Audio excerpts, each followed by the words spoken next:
Mystery Theater presents Breaking Strain, the first of 3 by Arthur Clarke. Tonight, from CBC Halifax, in radio version by Charles Parr, the first of 3 science fiction stories by Arthur Clarke. Breaking Strain.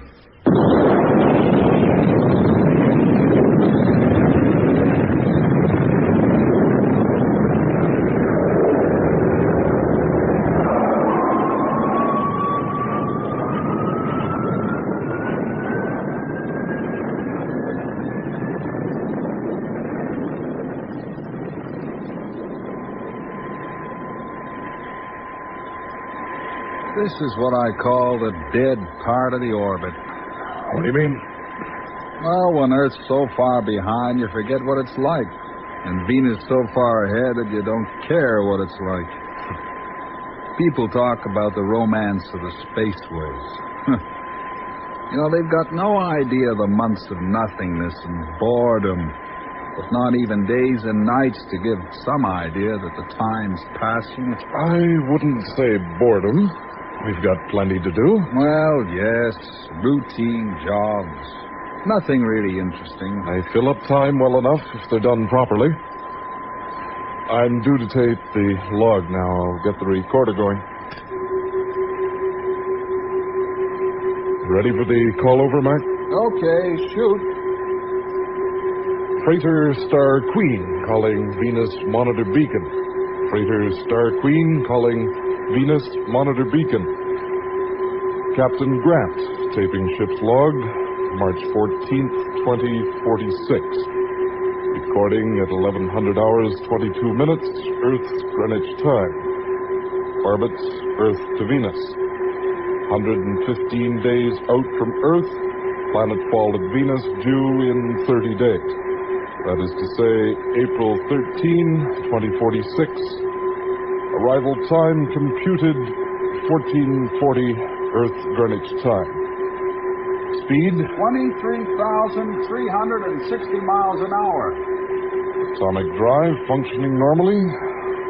All maintenance routine. Checking carried out by Engineer McNeil.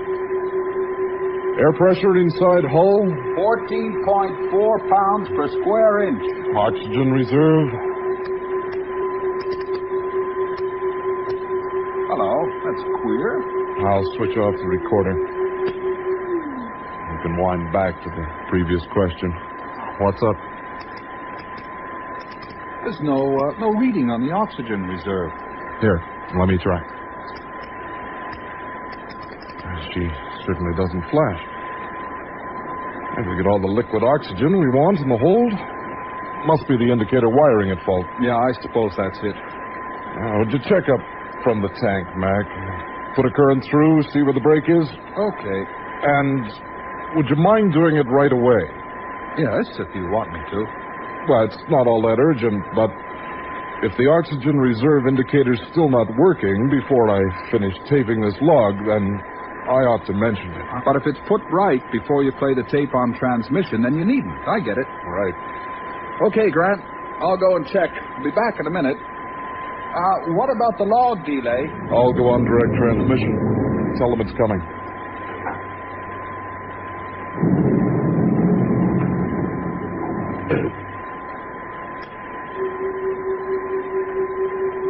Freighter Star Queen calling Venus Monitor Beacon on direct transmission. Star Queen to Venus Monitor. Owing to a small technical hitch, our daily log tape will be delayed about 15 minutes. End of message. Signing off.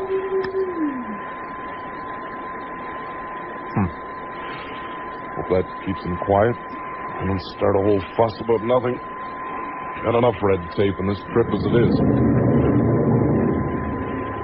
Mac, have you got the... God. What on earth's the matter? Grant, it's true. What? It's true. It's gone. What has? We're finished. Oh, my God, we're finished. Pull yourself together, God, man. Oh, God. Pull yourself together. What's gone? The oxygen reserve. We're finished, I tell you. There's a tank of liquid oxygen just outside the door there. We haven't used half of it yet. How can it be gone? What are you babbling about? Come and look for yourself. Come and look. What nonsense are you talking? What's the matter with you? It's not nonsense, I tell you. They should have warned me at base you were subject to hysteria. Look, there's... Why don't you get a grip on yourself? It's 0. You are... Yes. Yes, it's true. It's true, all right. It's impossible. But it's true. Where are you going? Control room.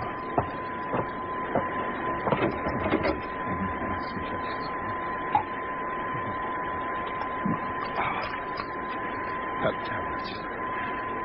Set me up a bit. In a minute. I'm sorry I made a fool of myself. I'll be better in a moment. Yesterday, we had all the oxygen reserve we needed. Now it's gone. How? How? It was a meteor. How could it be a meteor? Oh, they're working already. What's working? The pills. I feel calmer now. Oh, damn your pills and damn your panic. I said, how could it be a meteor? And about the alarms? I just tested the air pressure for the log tape. It's normal. How could we have been held by a meteor? Well, we weren't. Well, then how do you... Oxygen's refrigerated in coils outside the hull. The meteor must have caught us sideways and smashed them without touching the hull, and the oxygen just boiled away. 1,000,000 to 1 chance, and it had to be us.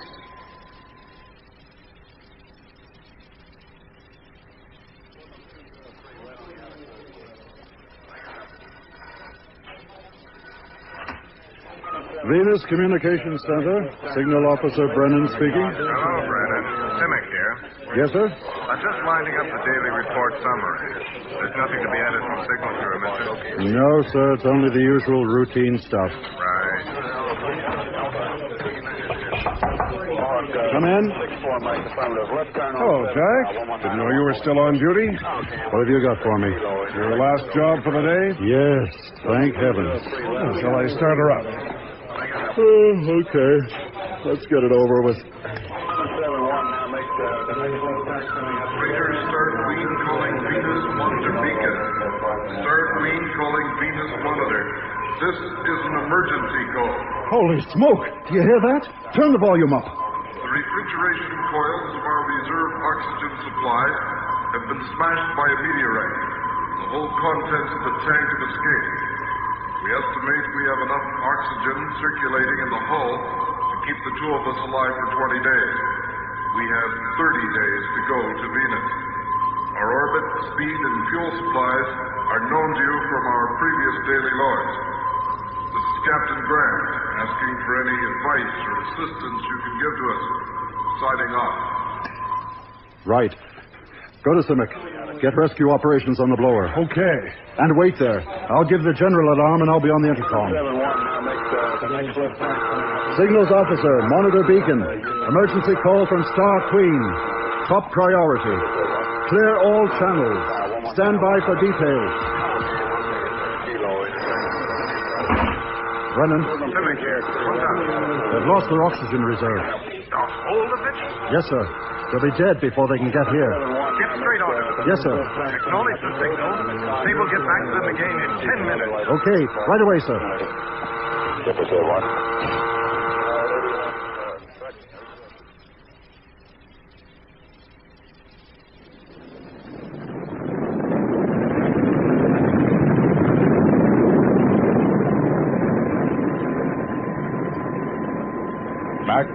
Mac, Yes? they've had our message, Well? and they're coming out again in 10 minutes. In the meantime, I'm having a quick run through of the loading schedule, in case there's anything in the cargo which might help us in some way. Though I don't think it's very likely. Any good? Well, so far it runs to two extremes.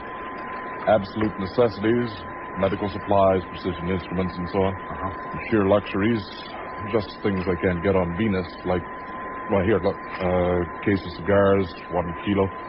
Here, 1 crate of champagne. Well, pity if that lot gets wasted. Must have cost a fortune to ship it out. I never realized our cargo was so interesting. Books. Some of them not even technical. Can I have the key? of the hold. What for? Oh, just a routine check. Here you are. Thanks. See you in a minute.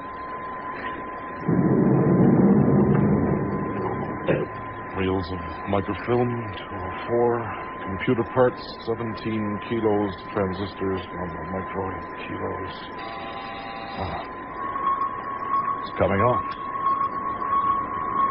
Venus Monitor Beacon calling Captain Grant, Freighter Star Queen, calling Captain Grant, Freighter Star Queen. Your message received and understood. We are already communicating with technical experts, both here on Venus and on Earth, and we will do everything in our power to assist you. A two-way conference is to be held within the next hour between transport committees on both planets. As soon as we have the results of their deliberations, we will get in touch with you again.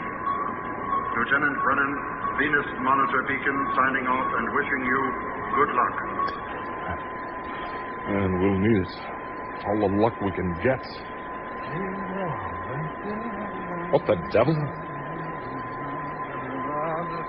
Hi, Grant. Me.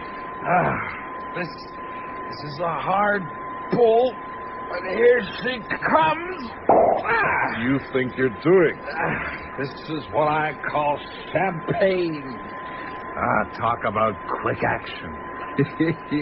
Only the second bottle, and I feel like a new man already. Open that crate. Yeah. You stole champagne from the hold. You got a remarkable grasp of the obvious. That's what you've got, old man. The key. That's why you wanted the key. Hey, what are you doing? Bottle. Give me that. Hey, it's mine. There's your bottle. Now give me the key to the hold. What'd you do that for? Come on, hand it over. What? The key to the hold. Here, I got it here on the ring. Give it to me. Yeah, but look now, Grant. Now listen to me, McNeil. This wasn't finished. I'd only Listen. just started. Okay? I've told you twice already. Our only chance is to keep calm and keep our wits about us. There's no sense in behaving like animals. You ought to be ashamed of yourself. Not that I'm really surprised. You've never shown much strength of character. Why shouldn't I try to cheer myself up a bit? Our only chance? You know as well as I do we haven't got a hope. Not a dog's chance. The best brains on 2 planets are trying to pull us through. There's a committee in session right now. Committee. What can any committee do, eh? Now, look, nobody can save us. Now, you've said so yourself. You know as well as I do that in 20 days' time we'll both be dead. Yes, dead. A bit blue around the gills and exceedingly dead. Well, of course, there's another little point no one has mentioned yet, though no doubt it's flickered through your head as it has through mine. What do you mean? Oh, you know, like those little sums we used to do at school. You know, the sort of thing. If 6 men take 2 days to assemble 5 helicopters... Well? Only this one's much easier. If there's enough oxygen to last 2 men 20 days, then there's enough to last 1 man for 40. 1 man, Grant. One of us could get to Venus alive. You'd better go back to your bunk and sober up again. Okay, I'll go. But, I'll leave you with that pleasant little thought. Just imagine it. One of us swallow a dose of that poison in the medicine chest, that quick-working, painless taste of stuff which the powers that be thoughtfully provided for just such an emergency as this. McNeil. And then the lucky survivor puts on a space suit, drags the body to the airlock, and pushes it out to an everlasting orbit. Go back to your bunk. All right. Don't lose your temper again. As if it's not bad enough already. But to be cooped up with this faint-hearted, boozing bundle of nerves. It doesn't deserve to live. By God, that's true. He doesn't deserve to live.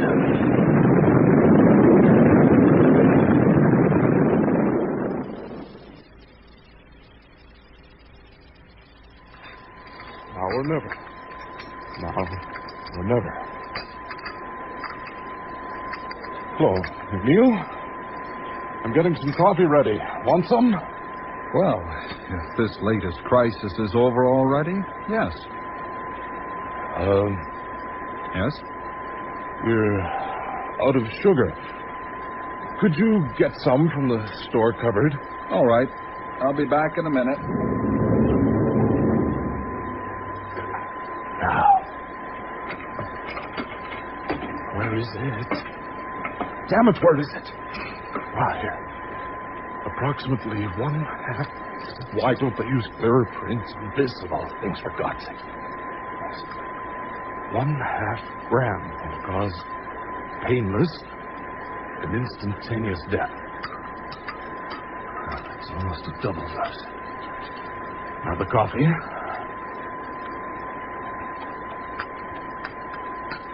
Whew. Oh, God, the bottle. It's idiots. Leaving it out on the table right under his nose. Well, here's the sugar. Good. 2 for you, as usual. Please. Here you are. Thanks.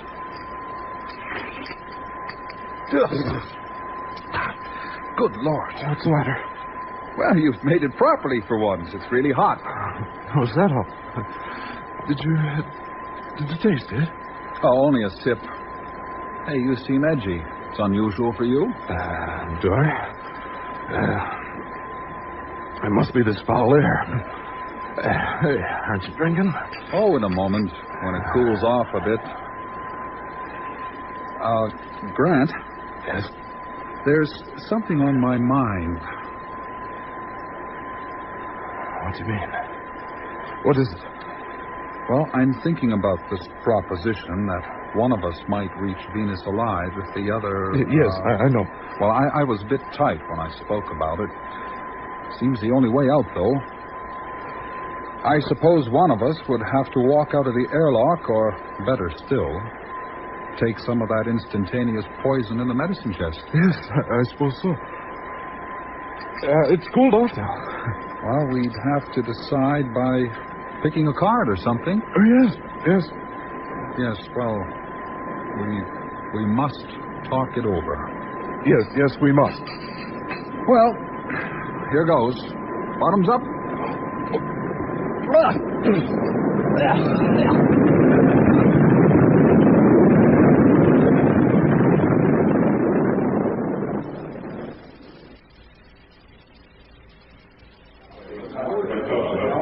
Gentlemen, I may have your attention for a moment. Just a moment, please. There are a couple of points to which I ought to draw your attention.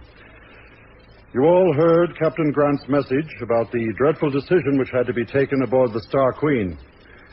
Although he was correct in saying there was enough oxygen left for one man, the air did, in fact, become very foul indeed in the last few days. Is the survivor here yet? I'm coming to that. The freighter came into orbit around Venus at 7:20 this morning. The survivor was in very poor physical condition, and he was taken off the Star Queen and brought down by rocket tug. Excuse me a moment. Yes? For 5 minutes? He can come in right away. He's coming in now. He's been in the hospital ward. They make the condition he mustn't be questioned for more than 5 minutes. I can't help it. It's doctor's orders, not mine. So please, let him off lightly at this first interview. Here he is. Here he comes. Good for you. Well done. I can't tell you how glad we all are to see you safe and sound, McNeil. Thanks. Here. Thank you, all of you.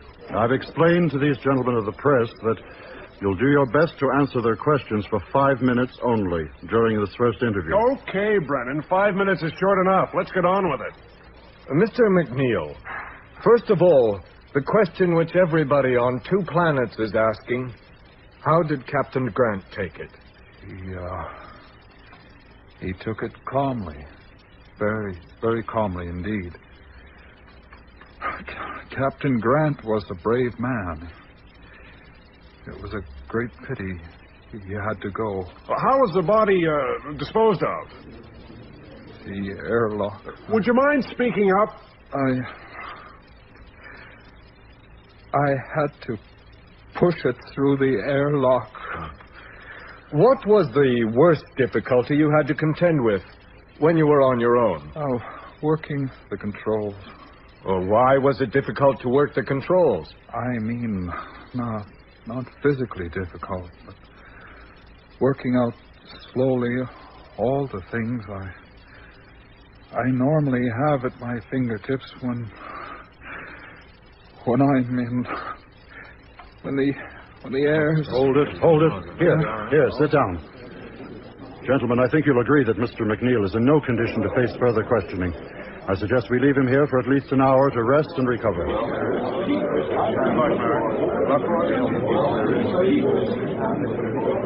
Will you be all right here? Yes. Anything you'd like me to get for you? No, thank you. A good strong coffee, perhaps. Coffee? No. I don't think I'll want coffee again for a long time. After that last one with Grant and Star Queen. Well, Grant, what are you staring at? You look as if you're seeing a ghost. But you just drank it. You drank it all. Well, of course I drank it, and I wish I could get rid of the flavor of it. I thought better of you, Grant. What do you mean? What do you think I mean? This little attempt of yours to poison me, of course. As a matter of interest, when did you decide to kill me? Just now. You know, by rights, I ought to work myself up into a temper now and call the monitor beacon and denounce you to the authorities. But I've never been much good at losing my temper. Well, what do you intend to do now? Well, before we were interrupted by the coffee episode, we were discussing ways and means of one of us saying goodbye so that the other might get to Venus alive. You don't mean carry on just as if nothing had happened? That's exactly what I do mean. Doesn't make sense. You've got something up your sleeve. Look, you're in no position to accuse me of plotting anything. Now, I suggest we decide which one of us shall take poison. And at this time, it'll be the real thing. So you changed it. You put something else in the bottle. Of course. I saw it coming even before you did. I thought about 15 ways in which you could have killed me on this ship. It quite helped to pass the time to work them out. Poison was so obvious, it was the first thing I fixed. Well, there's not much left to say now, is there? And you're willing to start all over again. You'll take the poison yourself if you lose. Yes. And don't think I'm just being noble and turning the other cheek. I suppose in acting like this, I don't fit neatly into your preconceived picture of me. Well, let's say I've got my own ideals and I like to stick to them. As far as possible, I try to act like a civilized, rational being. Does that include what? That doesn't matter. Oh, I know what you're thinking. The champagne. Well, that's one thing I don't regret. A civilized man should always know when to get drunk, but perhaps you wouldn't understand. There's a new pack of cards in the drawer somewhere, isn't there? Yes. Here we are. Shall we say the lowest card is the one? If you like. Here, I'll shuffle. I've never exactly taken to you, Grant. But I've often admired you, and that's why I'm sorry it's come to this. I admired you most of all the day of the accident. I didn't behave very well, but the shock of it knocked me over. Knocked us both over. In different ways, I guess. It was a surprise of my life to see you cracking up. Here, cut. Did it ever occur to you, by the way, that if only one of us survives without a covering message from the other, he'll have an uncomfortable time explaining what happened when he gets to Venus? I suppose it's true. I hadn't thought of it. Well, let's get it over then. Here, cut again. Lowest card takes the rap. Loser speaks to Venus, and then it's finished. All right. Shall I? Yes. Go on. Bye. Now mine. Well, show it, man. Turn it. You've won. You'll get to Venus. A 3.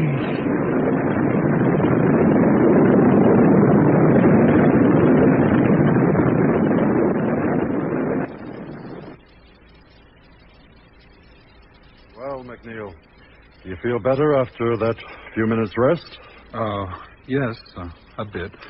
You know, I've got a real job keeping those press boys in order. They're still milling around downstairs. I'm not letting them in here again, but they've asked me to put one more question to you.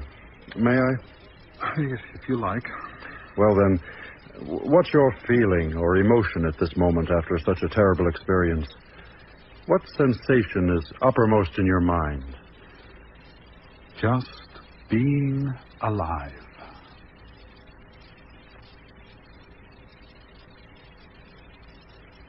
Breaking Strain, adapted for radio by Charles Parr, was the first of 3 science fiction stories by Arthur Clarke, presented on Mystery Theater.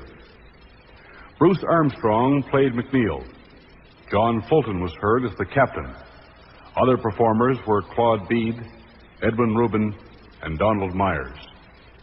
Sound, Harold Porter and Lee Bailey. Audio, Bud Tabor. Next Friday, the second of 3 by Arthur Clarke, The Songs of Distant Earth. This is Pat Napier speaking. Mystery Theater was produced from Halifax by Peter Duncan.